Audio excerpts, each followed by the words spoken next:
So, Karen Brown, welcome to I'm Woman. You're no stranger to us because you work with us all on an ongoing basis how to become most amazing self-publishers. So, over to you, Karen. Tonight's challenge for you is to take us through our paces on how we can all develop an online journal. Okay. Over to you. And you've got an hour. I've got a 5-day challenge, which might be a bit easier because that's where Suzanne started. And that starts on the 8th of November. If you want to do that, it's bit.ly.booking5. And I go through it in an awful lot more detail, about 5 hours worth of training.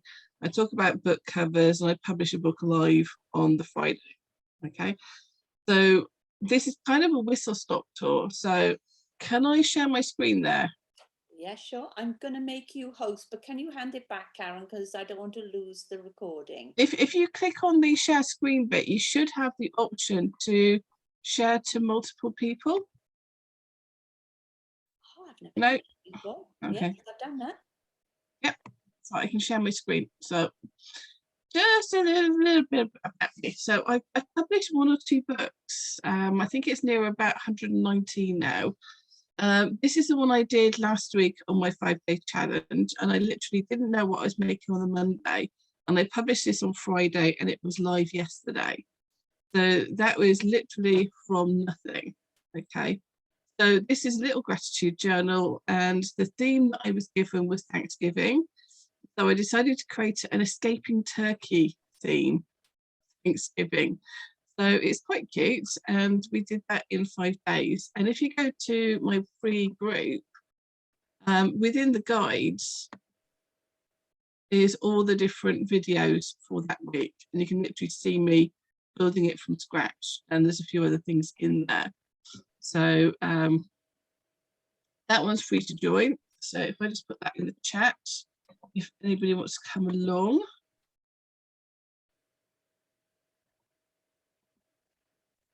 Okay.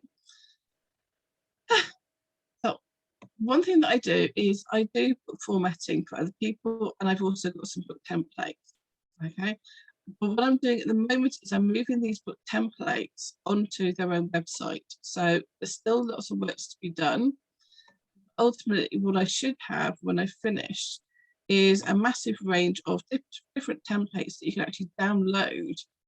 And once they're done, then you can just edit them. So you download it, edit it, make it what you want it to be, and then you can have a bit of fun. So we go in here.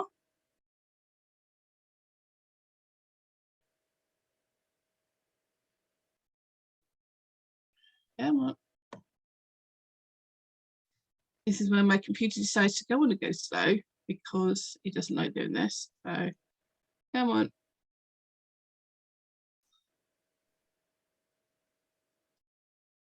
And now it's going to crash completely. Right, I'm going to stop sharing that a second if I can. Oh no, hold on, let's see if we can do that. Nope. Okay. So I'm going to wing it. So before I do anything with anybody and with any client, the first thing I want to do is get clear about why you want to publish a journal, who it's for, what your goal is, and what you're going to publish. Okay. So if you're thinking about publishing a journal, why do you want to do this? What is the end goal? So if it is to have a tool in your toolkit, then brilliant. If you want to have a bestseller, then we need to talk about how you go about that and all the preparation that goes into that. And if you just want to get it done, that's fine as well. But we can talk about how you can leverage it in your business, which is what Suzanne does. It's really important to know who it's for, because not every journal is for everybody. So the more you niche down, the more you can have more sales. If that makes sense. So get clear on your goal, get clear on your audience, and then think about what you're going to publish. So if you had one book that you could publish, Jane, what would it be? One journal, very quickly, off the top of your head.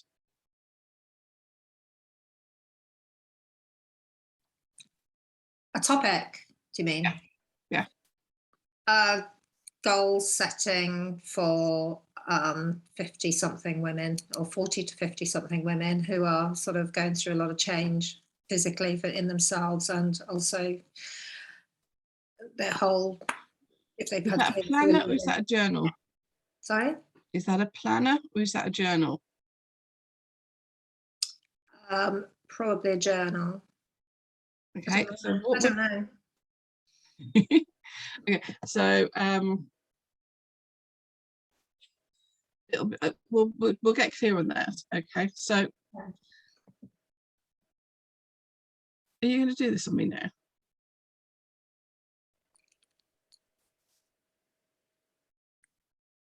Don't you just love technology? Right, I'm going to try and do it on my computer screen and see if it will. Nope.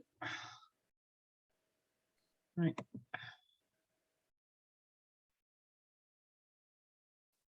No, it really doesn't want to play. Okay, so I'm just going to click on.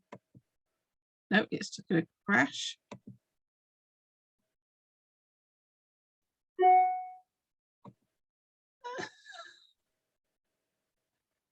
Okay, I think my computer is just going to die because I think the whole thing has crashed. So it's just going to go completely slow. Okay, so I'm going to wing it. Okay, so apologies for that because PowerPoint does not want to play for some reason. First thing you do, or first thing I do when I have when I start to build a journal is I think about the size of the book. Okay, so the normal size book, it got a range of books. So this one with Shells was a 6" by 9" book, and because it's an American company, then book sizes are generally thought of in inches. Okay, we can put them in centimeters, but they are ridiculous numbers that you will never forget. I can remember 6 by 9 inches. I can't remember what it is in centimeters. I think it's something horrible. That's just.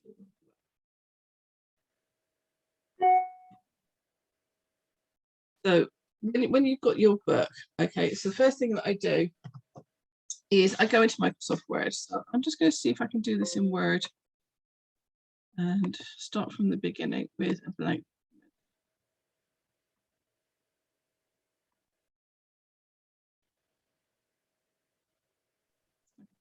So we've got a blank document, okay? First thing I always do is I sort out the layout of the book. So I go to layout, I go into the size of the book, and I do more paper sizes. And this is where you can actually put in the width and the height of your book. Now, an awful lot of the books I do have images that go to the edge of the book, so we have to factor that in. So for a 6" by 9" book, I need to change it to 6.125 inches by 9.25 inches. Okay, and I'm just going to leave that there so you can write it down. Okay.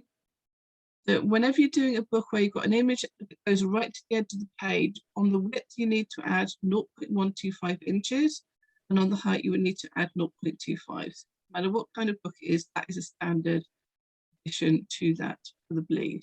Okay. Right, has everybody got that written down? Okay. Yeah. Cool. So click on OK, and my book is resized. The next thing I need to do is add in my margins. Okay, so I'm going to go to margins. I'm going to go to custom margins again. And this time, what Amazon looks for is a minimum of 1 centimeter all the way around. Because I like to have an image, I actually make it a bit bigger. So I do 1.5 centimeters. So we're in centimeters now, not inches. And then for the guttering, and the guttering is if we go into a book, so if we use Cheryl, for example, when I open the book up, okay, you've got this area here, and that's your guttering. And we have to factor that in because when you open a book, you can't open it completely. So for example, if I had a ring bound book like this, I can open it completely and there is no bleed. There's no guttering because it's opening completely. But when you've got a paperback and hardback, you have to factor in that guttering. And for Amazon, it's for every 150 pages, it's 0.3 centimetre. So between 0 and 150 pages is 0.3, between 150 pages and 300 pages, it's 0.6, above 300 pages to 450, 0.9, and so on. Okay, so we're just going to do 0.3 centimetres. Okay, the next thing we're going to do is the pages here. Because we're doing a book, we actually want to mirror those margins. So again, if we go back to our book, we open it up, you've got a margin down the middle here. And on the left-hand page, it's on the right-hand side, and on the right-hand page, it's on the left-hand side. So we need to mirror those margins, okay? We're going to click on OK, and we're basically ready, okay? The first thing that I'm going to do is I'm going to talk about the 3 different parts of your book, okay? Every book that you've ever read comes in 3 parts. The first part is called the front matter, and that includes your title page, your copyright page, any dedication, your table of contents, everything up to your first chapter. Okay? So your first chapter is part of the body of the book. That is what people are reading. And then at the end of the book, when people are finished, that's called the back matter. And it may be that you put your appendixes in there, an index, a glossary, about the author. You may put acknowledgements in there. You may put your other books in there. Okay. You've got 3 different parts of the book. So I always add in the front matter and the back matter at this stage so that I can get very clear on what's involved. Okay. So because I can do this, I'm going to cheat because I've already made one. And I've got, this is one of the templates that I'm going to be uploading. So I'm going to just cheat and copy my front matter over, which is here.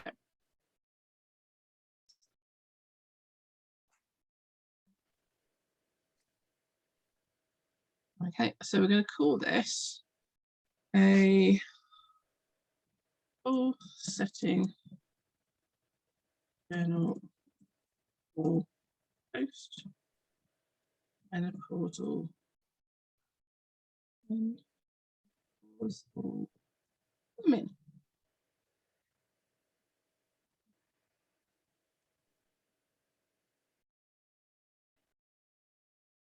you can call it whatever you want, but that's what I'm going to do. You can put your author name in there. You put the copyright in, so you put the year and the author in there. If you want to put a dedication in there, you can do. You can also put a quote in here. If you wanted to, and it helps if you can type. Okay, and the next page that I'm going to do, I'm going to insert a section break. And section breaks are really important because from this point onwards, my book is going to have page numbers. Okay, so I'm going to put it on page 4 because the next page then is an odd page. Okay, so I'm just going to insert a section break. And you might not have this on your ribbon. If you don't, then if you go to File, you go down to Options at the bottom.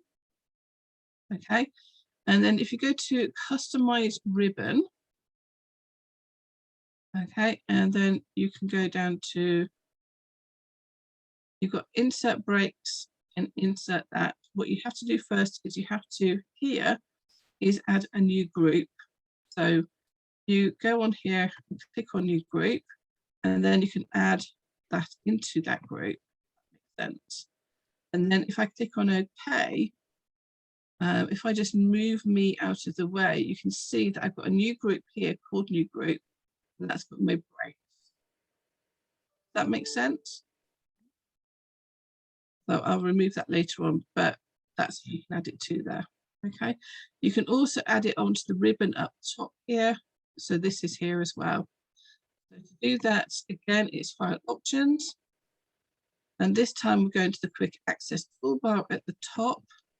And again, you can see that this is where the insert section break is. So I've already put that in there. And this is what you can see at the top of this blue area. So these are the things that I use very frequently. So it just saves me time. Okay. So now that I've got my front matter done, I'm going to add in my back matter. So I'm going to do about the author, and I'm just going to insert page break, and I'm going to do other books by me. And if I wanted to, I could copy and paste that from existing books. Okay. So this part is going to be my body. So I'm just going to insert some page breaks. So to start off with, what I want you to think about is the layout of your book. So if you think about a book, okay, I will just come off here. Every book starts on right facing page. Okay, so every right facing page is an odd page number. When we go in, every left hand page is an even page number, and then you've got your right hand page is odd again. So what I do is I keep 4 pages open because the middle 2 is always even and odd, and I can see the structure and layout of the book myself. If you do 3 pages, you get lost, and if you do 2 pages, then you get skewish because they're in the opposite direction. Okay, so when I do my books, so if I go back to share screen again, I prefer to have 4 pages open because this is my left page and this is my right page. My right page, this is my left page. So I can see where everything is. And every new chapter needs to start on a right facing page. It has to be an odd page. Okay. So what I'm going to do is I'm just going to put some headings in here. So always start with an introduction because people literally have not met you before.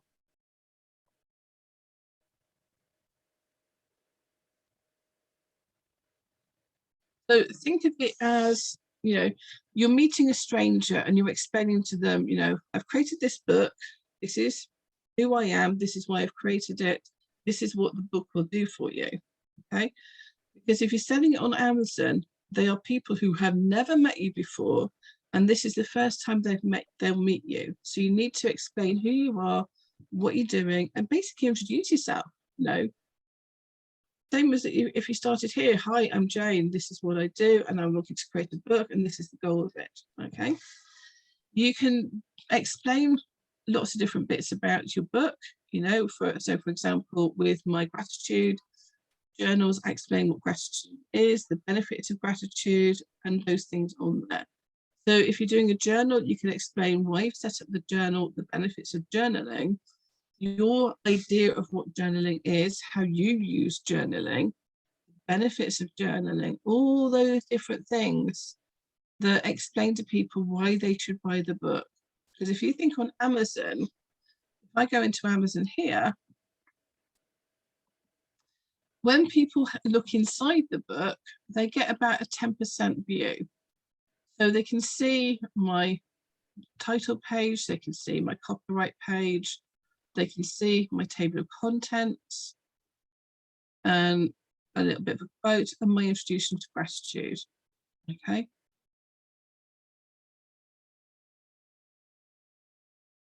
And that's even before they've done anything.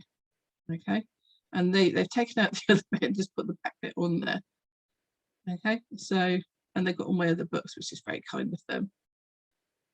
Okay. So when you've got the preview, this is what people can see. Okay, before they've even bought the book. So help them to buy the book. So they can see from the table of contents, you know, what I put in there and each of the 13 weeks within there for that gratitude. So remember the preview, because that is going to help people to buy your book. So when you do your preview, when you look at your book, make sure that people who read it, who've never met you before, get some flavour of what's in the book, so that it will entice them to buy the book. Does that make sense? Okay. Now I'm going to do my journal section, and I'm going to start it on an odd page, and I'm just going to call it journal. Okay.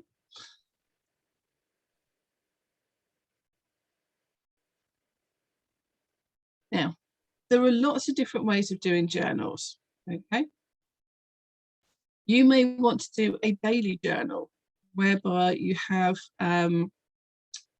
each page you've got different journal prompts, or they're the same journal prompts. Okay. With Cheryl's, we did it slightly differently, so hers is unique, and you know, she's got a similar structure, but each day has, so each section has this little icon to tell you where you are. It's got a quote from Cheryl, and then it's got the structure of what you do each day. Okay, so I don't know if you can see that, but hers is 2 pages per day. So it's about deciding the structure of your book, whether you want 1 page per day, whether you want 2 pages per day. The trick is to keeping each section as an even number of pages.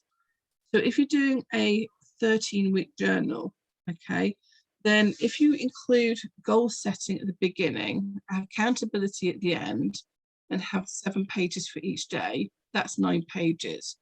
So then what you can do is you can just have the week 1, which makes it 10 pages, and then you just do it with rinse and repeat. So if I use this one, it will make it a bit clearer. So I've got my week 1, which is on an odd page. I've got goal setting here, and I've got 3 different quotes that I can use for goal setting. And what I can do is, because I've set it up, I can use edit replace, so that where it says goal setting 1, I can go in to replace goal setting 1.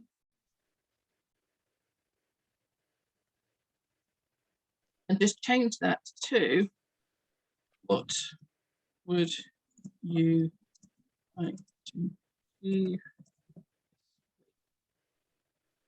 Okay. And if I do replace all, it will replace it right the way through the book. So I've got 13 sections.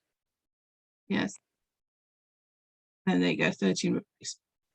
Okay, so it's done it right the way through the book. So when I created this template, I did it so that people can just go through there, set up week 1, and set up day 1, so set up the goal setting, set up the daily prompts, and then they've got the accountability. So this is a 10-page spread per week. Then with 13 weeks, you've got 10 times 13, 130 pages. You've got your front matter and your back matter, and it's about 140 pages in total. But it's given you a 13-week journal with daily journal prompts, weekly goal setting, weekly accountability, and at the beginning of each week, you've got a quote. You have images as well. So it's a very, very simple layout. If you wanted it just purely as a journal, you could take out the goal setting and accountability and have it as an 8-day spread, in which case you could have week 1 and then 7 days, week 2, then 7 days. That would be your 8 days. Makes sense? It's got to be an even number of pages, because the next one has always got to start on on the odd page. Okay, so it's always got to be even pages. When you're thinking about your journal, just keep it simple. Okay.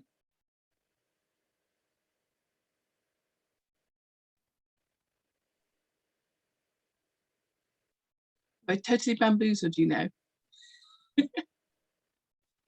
So yep. So if you were doing a book that's a journal, then if I was doing, let me see if I can go get one. Just let me come off share a second, and I'll go and find one that I've done. Karen, can I ask a very quick question? Yeah. Are these templates usable on a Mac? So I use a Mac, not a PC.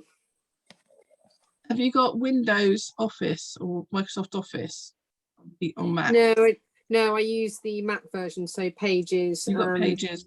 yeah. I have a feeling that you can import them in there, but it doesn't save all the settings, so you maybe need to reformat them. Okay. Thank you.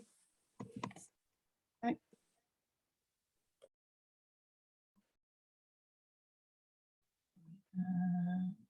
Let's see if this is. Jane, do you have any questions while we're Well, I go find a book. merged? I'm sort of thinking there's a bit of mind work to start off with for them to work out, maybe like let's just, for an example, say a wheel of life, right, where they start homing in on a particular area, or a wheel of some sort where they home in on a particular area, which almost starts to become like a workbook and then a journal. Does that make sense? Or Done one of those. oh, okay. You can, it doesn't matter really how. Let me just get it up.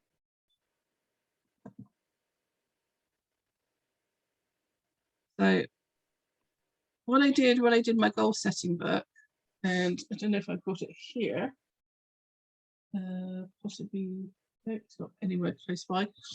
When I did my goal setting planner, I worked on the same principles. Okay, so I think it's still loading. And if I just make it a bit smaller, because then we can have 4 pages on there. Oh. So what I did was I did my bit of introduction, how to get one-to-one support, introduced your wheel, okay, and then created the different sections within that that you can actually work on. If I do that, it might be a bit clearer. So lots of writing space. Then So with that, in essence, it sort of becomes like a workbook, doesn't it? it becomes a workbook, but with this one, I call it a planner because it's a goal setting planner, because it's what you're planning on doing. So I've got my master success list in here. I've got an action plan in here with a to-do list. I've got my toolkit in there. So basically talking about visualization, self-care, affirmations, eating that frog. And then I've got a 2-page goal setting. Okay, so again, 1 page is a week with a positive quote, 2 pages of goal setting. And I've got 7 days of daily action there. And then I've got 2 pages of weekly accountability. So each week is 12 pages. Okay, so 12 times 13 is something ridiculous, like I don't know what. But they're all the same structure, but each day has got a different personal quote in there. So if I scroll in, and we can have a look at a day on my planner, then you've got a quote, you've got week 2 at the top here, you've got the date, how you plan the day ahead, and this is using a table. So you won't see these bits, although it's showing them. You just see these sections here. It's a bit of a pain, I haven't got it with me, but so you've got your appointment section, I've got my reminders of things to do today, my focus today, my frog I have to get done, and then I've got 3 sections to do and then some notes, and that's each and every day. So that's more of a planner. This is planning out what I want to do. Whereas with my mermaid journal, this is journal prompts. And I think this is where you need to be clear about whether it's a journal or whether it's a planner. So with a journal, you're just journaling your thoughts. So today I'm grateful for 1, 2, 3 things. Today I was kind when I did something. What I learned today was, and then I've got these little emojis on there, or just draw an emoji to describe your day. I've got a little mermaid theme on there. So in the background, I've got like mermaid scales. And then each day I've got the same image in the background, the same design in the background. I've just kept it very, very simple. So with this one, it's just basically all the same days all the way through it. And it's one of the simplest ones to create, but I've still got my introduction at the bottom. Okay, and introduction to gratitude, my little journal, and then it's just all those are exactly the same.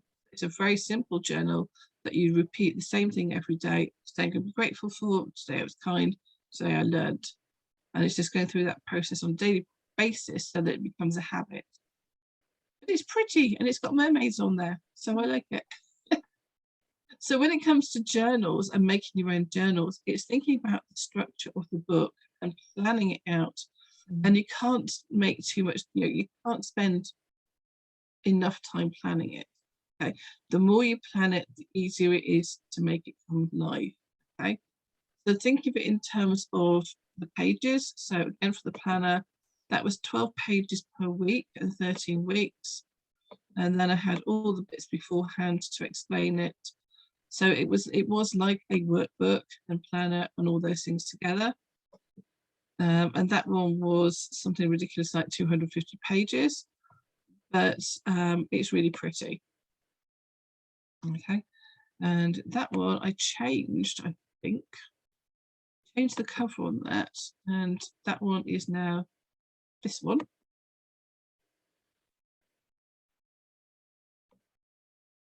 It's very, very simple. And you can see what it's like inside. It comes in 2 different sizes. And that's what it looks like on Amazon. Wow. So it's got over 200 pages in there, but it's a very simple layout where you've got your introduction section, you've got your journaling, planning section or journaling section, and then you've got your last bit. So it's just thinking about the plan of the book. So if you want goal setting, do you want 2 pages of goal setting or 1 pages? Whatever you do, you mirror that with your accountability section. So if you have 2 pages for goal setting, you have 2 pages for accountability. If you have 1 for goal setting, you have 1. And then you've got your 7 days plus your first page, which can be whatever you want it to be. It can be have a page where it's like that one where at the beginning, sorry, not that one, where at the beginning, for this one, I've got a full page. I've got week 1, I've got a quote, and I've got a full page image on there. Okay, you could just have it as week 1 without that image on there, or you could just have it as the image just to break it up. But this has to be some way of letting people know within the structure of the book that that's what it's there for.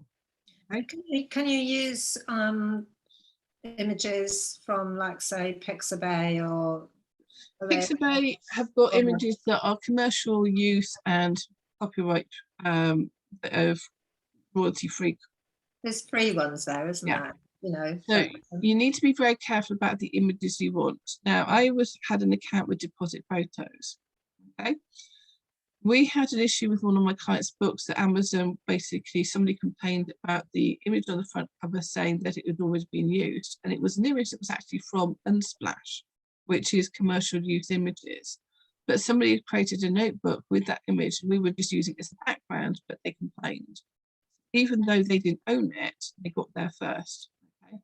When we queried it with Deposit Photos, because we initially thought it was their license but that was a problem, they came back and said that if your book is a book and you're planning to sell less than 500,000 copies, then you can use the images within the book and for the book cover.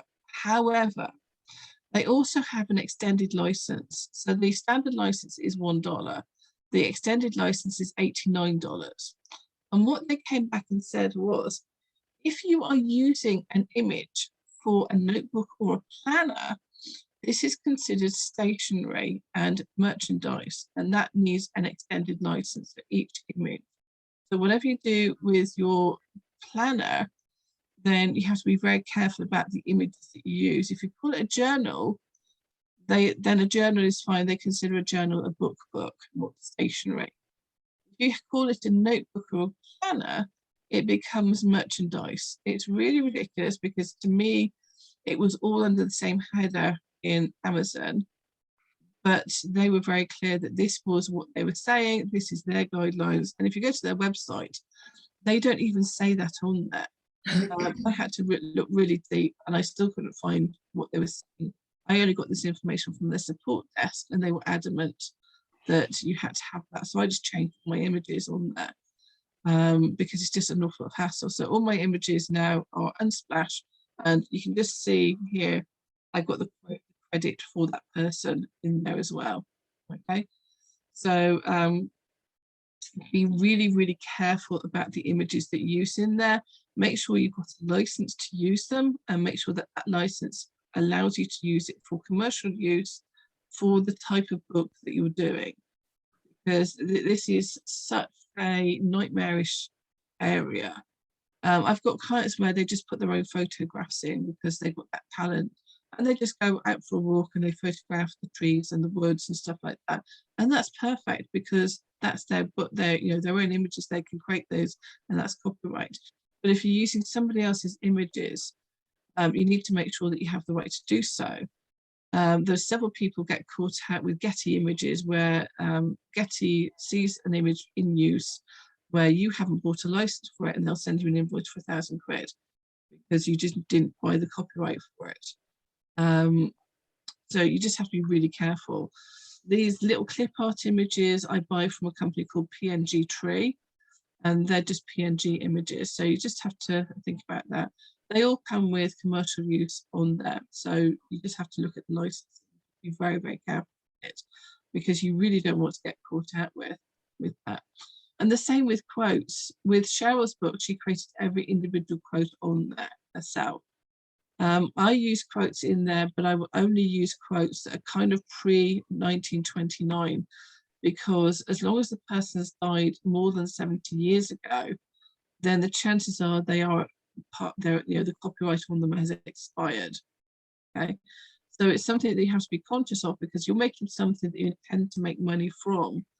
So you've got a thing with copyright around fair use, but it depends on their interpretation of the judge at the time.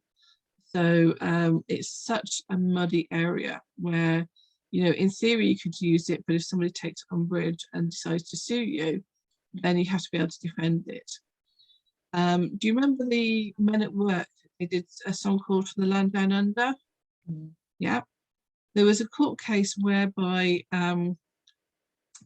somebody remarked on a radio show about the song with the Kookaburra song in it, and everybody said immediately, the Men at Work song and From a Land Down Under. They hadn't even considered that when they wrote the song, but the people who had the copyright to that noticed it, and they actually sued Men at Work over copyright for essentially a few notes in a whole song that they said came from the Kookaburra song. And because somebody had actually said on the radio that they could actually see that that was the case, they could recognize that it came from the Kookaburra song, and people were actually saying that that was the case, then they actually won. And for Men at Work, the legal costs were more than the song made, and they now have to pay royalties to the people with the copyright for the Kookaburra song from that point onwards, okay, as well as paying compensation. So with copyright, you really have to be very careful when you're using other people's work in your own books and how you do that. Okay, so try to keep it as original as possible, that it's all your own work as far as possible. Okay, even when it comes down to the images, if you can. All right, so if you do find images, use them where you have commercial use and royalty-free accreditation. If you need to give people credit, do so. Okay, it doesn't cost an awful lot to do that, just a bit of time, but it will make the difference on there. And if you're doing it and you're just doing it unintentionally, then unfortunately that isn't a legal defense, because Men at Work found that was never their intention. It just crept in there, but they still got successfully sued. Okay, so you just have to be very, very careful. So when you're creating your own journals, try and keep it as unique as possible and keep it as yours as possible. Okay, I think with my gratitude journal, I mention a couple of people in there, but I do that in an educational way, so that I'm teaching people about that. That comes under the copyright stuff. You can use it ultimately. Okay, so it's a legal minefield, and the more I look into it, the more scared I get. But If you can create something that's unique and unique to you, then you'll be able to defend it in court. Okay. There's some quite good images in Canva, but are they okay? Canva, if you have an account with Canva, all the images in there are royalty free and the license does give you commercial use. Okay. Okay. There are stipulations in the background, but again, it comes down to fair use. So you just need to have a look. I think if I remember right, it was all commercial use. But again, you can't use them in logos and you can't use them in trademarks because they are open to everybody, essentially. Okay, so you just need to check the licenses on there. With Canva, you know, you can create images from there quite easily, use them on your book covers, use them inside your book, and you just resize them. Okay, so you just, what I do in Canva is I create a page on Canva that is the page of the book, and I just drag the images over and download them, put them in here. Okay. So any questions? Have I totally bamboozled you, scared you, everything like that? I did a book, let me have a look. So I suppose I'm just interested on how you get it onto Amazon and what the cost is of printing and stuff like that against. oh, that's easy. Is it? Yeah. So if you ever want to publish a book, you need to go to kdp.amazon.com. You sign in with your Amazon account. So whatever your username and password is, you just sign in with that. Okay. Yeah. You have your account. When you set up your account, it will ask you for your bank account details to pay your royalties and your tax details so you pay tax on them. Okay, so you have to go through a US tax questionnaire to make sure that you're based in the UK, that you put your national insurance number on there, and that if there's an agreement, then you don't pay tax, and they tell the UK tax office that basically giving you some money and know that they can tax.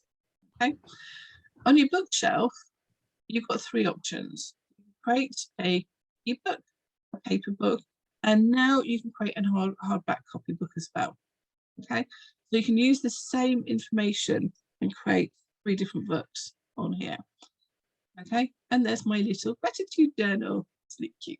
Okay, so if I go in here, all the books basically have 3 pages that you fill out. Your paperback details, the content, and then your rights. Okay, so when you go in there, it will ask you for the title of the book, and it has to be on your front cover. Okay, so it has to be Thanksgiving Gratitude Journal.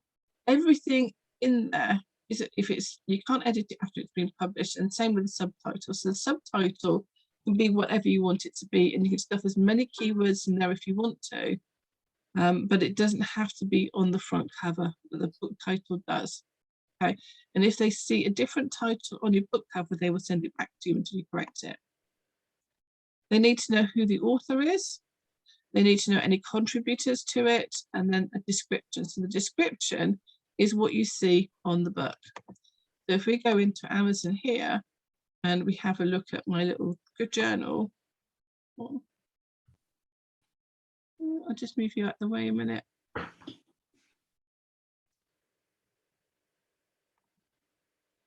So the description is what you see here. Okay, so you've got your cover image,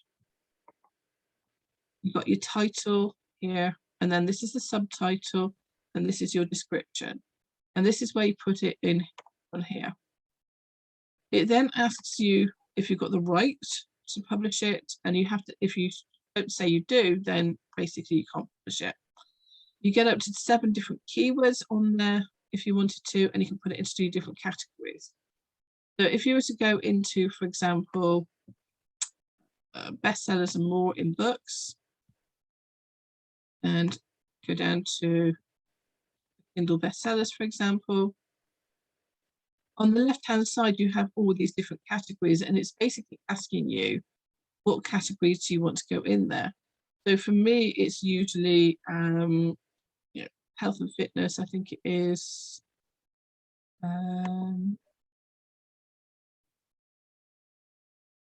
And then you can go down to all the different sections on there. And sometimes they just don't marry up, which is really bizarre. So you can see that I've got mind, body and spirit, or body, mind and spirit. But if I go into books,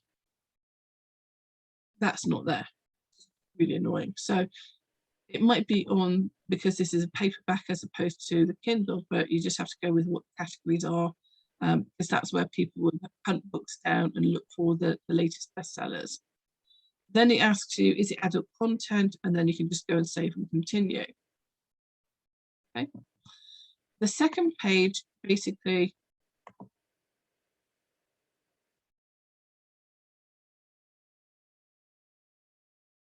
second page is the content. So this is where you get your ISBN, where you say what type of paper you want in there, size of your book, whether it's with bleed, when you want, whether you want matte or gloss copy cover page, and then you just upload your manuscript, upload your book cover. You have to go through Launch Previewer to check if it's okay, and then when it's okay, it will say save and continue.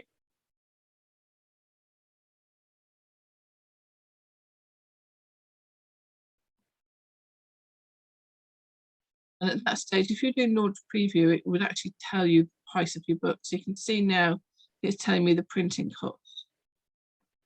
So when you go into page 3, it's about the rights and pricing. So basically, I have worldwide rights to my book. They now ask you about the primary marketplace. So for me, it's the UK. And then they tell you the printing cost in each of the different countries that they will publish in, and your royalty based on the price that you set here. So they say the minimum price you can set, okay? And then you choose how much you sell it for, and they'll tell you how much the royalty is. So it's very transparent on here. So they've got the UK.com for America, Germany, France, Spain, Italy, Japan, Canada, and Australia. Okay. And then it's just a case of publish your book. If you want proof copies, you can go through that. But it's that simple. It's just 3 pages that you fill in. But it's about creating your book cover and creating a book insert before you can do anything. So if you order your own book, Yep. you'd have to pay the $5.99, would you? Or No. No, you pay the printing cost. right, okay. So Amazon is selling it on there, so you just get a royalty for that. Is that right? No, when you sell it on Amazon, Yeah. okay, somebody else is buying it. Yeah. You get a royalty. Yeah. If you order author copies, you're buying them at the print cost. And then you can sell them at the, yeah. Whatever you want. You can give them away if you want to. You can sell them at whatever price you want to. But you have paid the printing cost plus postage. Okay. Okay. And this is the advantage. So with that book, I think it was something like £1.88 when we went in there. So if we go back into the pricing.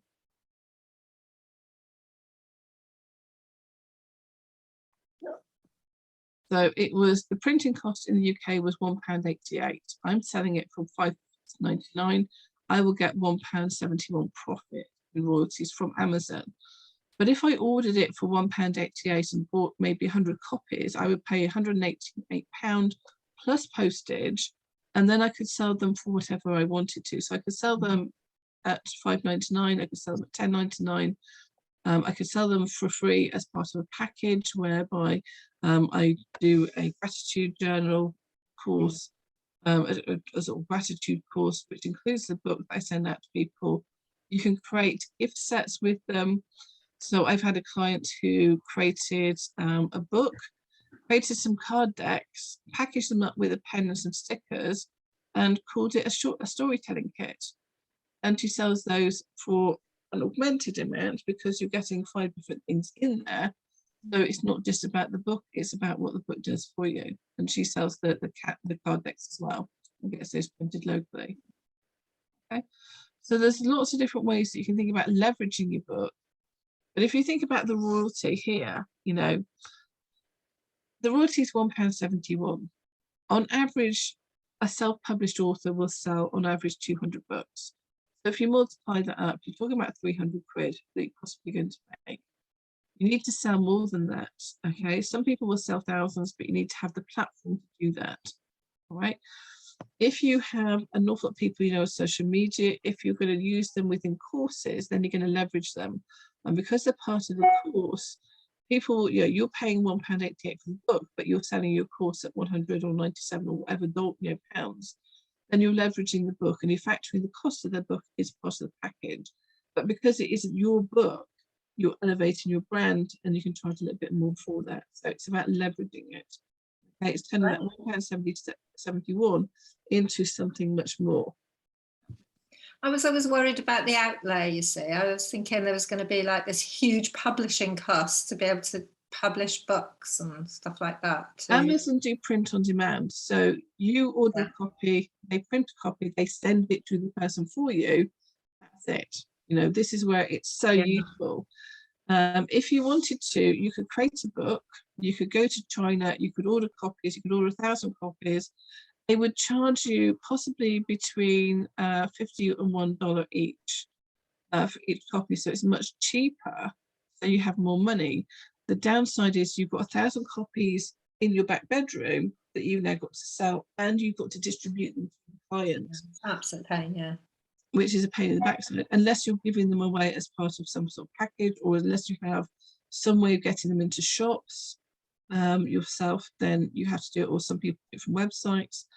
I know there was a guy who was on Indiegogo who had a comic for sale, and he became the biggest selling comic ever on Indiegogo, and he made over $1 million, and he had 10,000 books to distribute and make. And suddenly you end up using past that £1 million to get a warehouse to store them in, because with 1 million, with all that money, 10,000 copies, and they were big things as well. Suddenly you have to find somewhere to store them, and then distribute them and get them out to people. So it's fun. So this is why Amazon is just so much easier, because yes, you pay a little bit more for the printing cost of your book, but you're only printing one at a time. And it's that whole economies of scale. If you're doing 1,000 copies, then it would be cheaper. But then you have to put the £1,000 or however much the cost is up front to pay for it and have it sent to you. And then you've got to pay for postage of sending it out. And realistically, if you think about how much Amazon charge for the distribution of their books, if I buy 5 books and I spend £20 in Amazon on the UK, I can get them sent for free. I couldn't do that personally. I couldn't send 3 books to people. The cost of that would be really, really expensive. But Amazon could do that because they have the contacts with the post office and the distribution centres right across the world. So I can't compete with them on postage, so I don't. So just think about how it would work for you in terms of creating your book, uploading it, where you distribute it, and that whole thing. So it's not just about the book, it's how you get the book into the hands of the reader. Okay, if it is because you've got several copies in your healing space or your office that you can then give to people, or you send them out to people to introduce yourself, and you don't charge them, then that's you send them to the police. Just say, I'm doing a course on this. This is the book that goes with it. Would you be interested in doing it? I will provide the book for free for each candidate. This is the course cost. And they will think, wow, there's a freebie in it for everybody. You wrote the book, so you must know about it. And it gives you a bit more credibility. You can charge a bit more. So it's all those different things to think about. Okay? Thank you, Karen. We're running out of time. So I know So I'm going to stop sharing and I'm going to shut up. You have an amazing amount of skill and talent you want to share, but I want to bring everything now to a close because we've got 10 minutes. It was an awesome presentation. It really got me thinking about my own journal and how to do another version for Christmas, putting it out there, calling it your 2022 15-minute manifesting journal, and just repackaging it. So we can all repackage even something that we've already written. So it's really got the juices moving for me, and I'm sure you will have questions as well. In pulling it together, I'd love you to share what have you learned this evening and how will you put it into action in your business? I'll come to you first, Ellie. What have you learned this evening? How are you going to put it to work in your business? Too many ideas going round in my head right now. I have actually got a couple of little ideas, which is great. For me at the moment, I'm a little bit time poor, so this is possibly something that will need to happen in January. Karen, I have one very quick question to ask you. How do you set the price of a book? You can go in the air, see what other people are selling and sell it for what you want. You Okay, choose. fine. As long So as there it's is no yeah. set kind of protocol or price or whatever. You set whatever you want it to be. So if you want to undercut people, you can do. If you want to Mhm. set it as cheap to start off with, and then increase it afterwards, can do. Yeah. Okay. Knowing that we've got. So what I'm thinking of potentially doing is I'm looking at, I think I spoke about some packages I'm working on, and it's all about their journey from start to finish over the course of a period of time, probably a 12-month journey. So I think perhaps a journal would be a really good idea. A journal and a planner would be a really great idea as part of that package, alongside, I suppose, a little bit. I don't like the word. I don't personally like the word coaching, but skin coaching, or coaching them on their journey from transition to transition, so to speak. So too many ideas, not enough time to plan them. But I'm thinking big, kinesthetically. Well done. Well done. Thank you. Thank you, Karen. Wasn't she amazing? Thank you, Karen. Thank you. So over to you, Lana. What have you learned and how do you want to put it into action? It's more of a reminder, really, because it's just reminded me I've done Sweet All on my author profile page, which needs to be tidied up. So it's the loose ends, really, that actually it's triggered my reminder. And in terms of putting things into action, actually the rescue, so if anybody's in Bridgend on the 15th of December, the rescue are having a Christmas fair. So it means I can take some books with me, some journals. Well done. Thank you. Thank you, Lana. Over to you, Suzanne. What have you enjoyed most this evening? How are you going to put it to work? I'm sure there's another journal in the offering there. Oh, there is. There is a journal very much in the offing. In fact, there's two, but one of them is a redesign, and that's something that I think that people out there need to know. It's something I've already done, and it just needs tweaking. And that's the amazing thing. Once you have one journal, you can make that journal speak to so many audiences just by using slightly different language. Well done. Thank you, Suzanne. And back to you, Jane. What have you learned this evening? Oh, loads. And that was brilliant, Karen. Thank you, because it's just made it a lot, I'm not saying easier, but an easier process that I was in my head, this publishing and how I would go about it and the cost up front and all of that stuff in my head was like, oh my God, how's that going to work? So that's put that peace of mind. For me, it's about, it's about niching down, I guess, and I do want to create like a package of journals. That's what I want to do. But so I need to start with the first one, but think of the process of how one follows to the next for this lady that I have in my head. Oh, well. Yeah, that's really, really good. Thank you. Really useful. And I'm sure it'll become a reality for you, Jane. And there's lots of expertise here that can help move you in that right direction. If you ever get stuck, we put Karen on your case, and then we'll send in Lana with a final boot, and then Suzanne will just pull you through right at the end. And if all else fails, Ellie will say, "Come to me, and I'll give you a relaxing therapy." Oh yes, please. Really helpful. Thank you, everyone. Well, and everyone will get a recording of this evening. So again, you can do a rewind on a lot of the learning points. So thank you, Karen. Can't thank you enough. I know I've heard this before, but I always learn more and more and more from listening to your amazing presentations. So thank you. And, you know, you've triggered me to relaunch my book as well. So thank you everyone for turning out this evening. Next week, I want to ask you to vote which one you would prefer, because I know we've got two subjects. That we had imposter syndrome. Somebody wanted us to cover imposter syndrome as one topic, and we've also got how to manage the expectations of incentive schemes, because I know a lot of you are either wanting to join an incentive scheme or to have an incentive scheme of your own. So I'd like to know which one of these you'd like to do next week and which one you want to do the week after.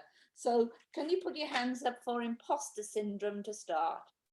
So there's 3, 4, there we are. We're doing imposter syndrome next week then. Okay, so we'll do the incentive scheme the week after.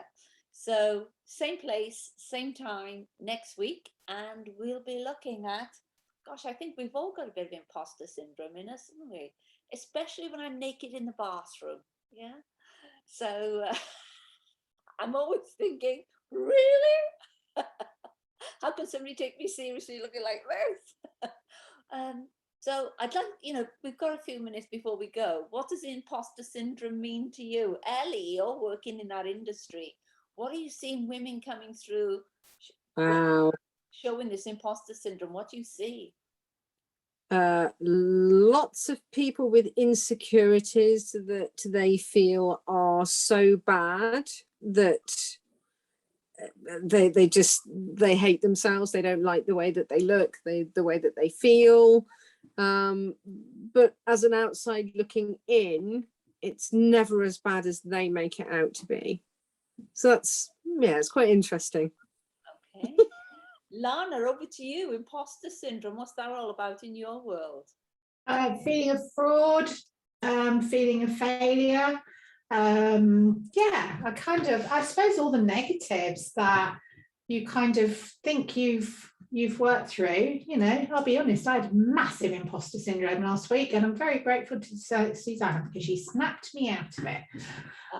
But yes, and yeah, I think that's the thing, is it just happen. It can happen to anyone at any time. And I went and watched quite a number of TED Talks actually, and it's a big area that you know, lots of guidance is out there, which is great, but also it's quite interesting. Just 70% of the US population experience imposter syndrome at any one time, which is staggering.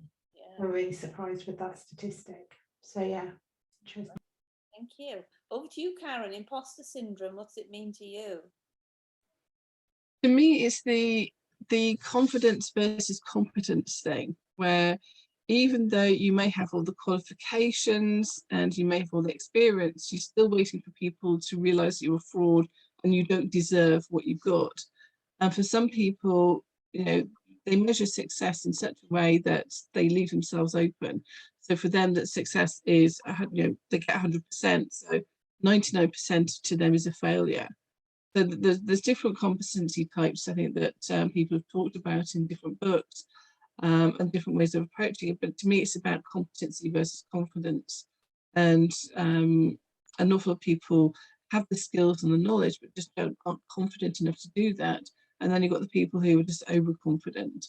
And then, you know, are they waiting for people to catch them out, or are they just too confident and they just don't care, you know? So for me, it's always about, you know, waiting for people to sort of realise that you don't know as much as you think you know. But most people don't know everything anyway. So that's the reality. Great insight. Lovely. Suzanne, what does it mean to you? You really don't want to know. I had a lot of my life imposter syndrome, even though I had so many qualifications to do what I was doing, dealing with lots of intellectual people, businesses and everything. But when I was in a relationship with a person who knocked my confidence every day, he was grateful for the money I was bringing in, but he still knocked me back. And I lived so many years in that state, and it was a state of imposter syndrome. And I'm lucky I'm in a relationship with somebody, and I've married him in my 60s, 66 today, and I no longer even dwell on it. I'm who I am. I believe in what I do. It's other people's problems if they don't want to interact with me. And it honestly has taken me, it took me 60 odd years to get there. Now I'm there, I'm thinking, why the heck did I not understand what it was about?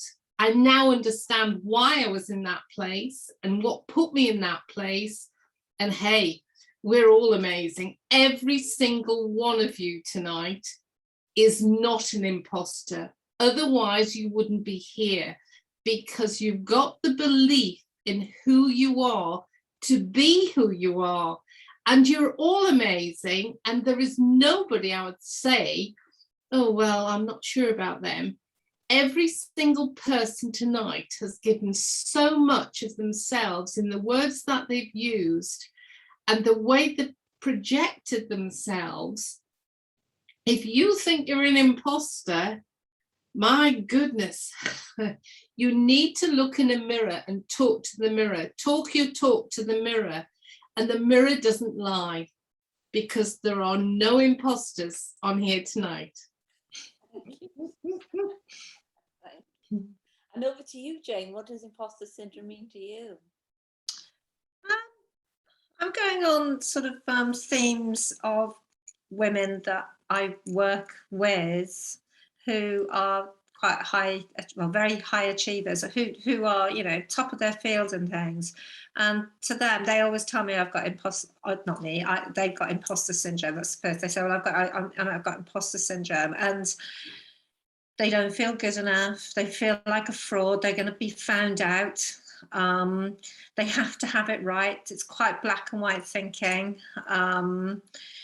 And there's a lot of comparisonitis that goes on. I call it comparisonitis. You know, they compare themselves to others all the time and can never see their own, they can't see themselves what they are. Yeah. And I think I had a bit of that at the beginning of lockdown, having to go on screen, being exposed.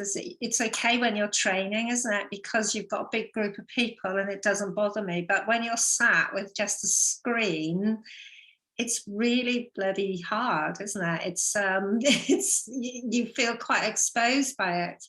And I think it probably hit me then. I'm like, oh my God, look at my hair. What am I doing? Oh my God, I've got to be perfect. Because you see all these other people on there who are like these marketeers who are amazing at what they do. And it's like, there's no way I can be like that. You know? So I'm trying to have it right all the time. So yeah, that was quite interesting. And I've sort of gone past that now of, well, if people don't like me for who I am, stuff them, because they're not my clients. They're not going to be who I'm drawn to, or they're drawn to me. So I've sort of gone past that one. So it's going to be really interesting, because there's going to be quite a broad spread of people's ideas of what it is. I know Yvonne is going to be leading it, and we're all going to be chipping in along the way with our experience of what it is. For me in business, where I see it crop up is in people's pricing policies. You can see when somebody has an imposter syndrome, where they don't see the value of their worth, and then they start undercharging for what they do. So I think it's really interesting of how we gauge what we're worth in business as well, looking at imposter syndrome. So that's what we're going to be doing next week, 6 o'clock till 7:30. And I can't wait. I'm thinking, oh gosh, we're all going to be sharing such learning. So thank you, everyone, and look forward to seeing you this time next week. And have a great week in the interim. So cheerio, everyone. Bye. Okay. Bye-bye. Thanks, Carol. Bye-bye. Bye, everyone. Bye, everybody. Bye.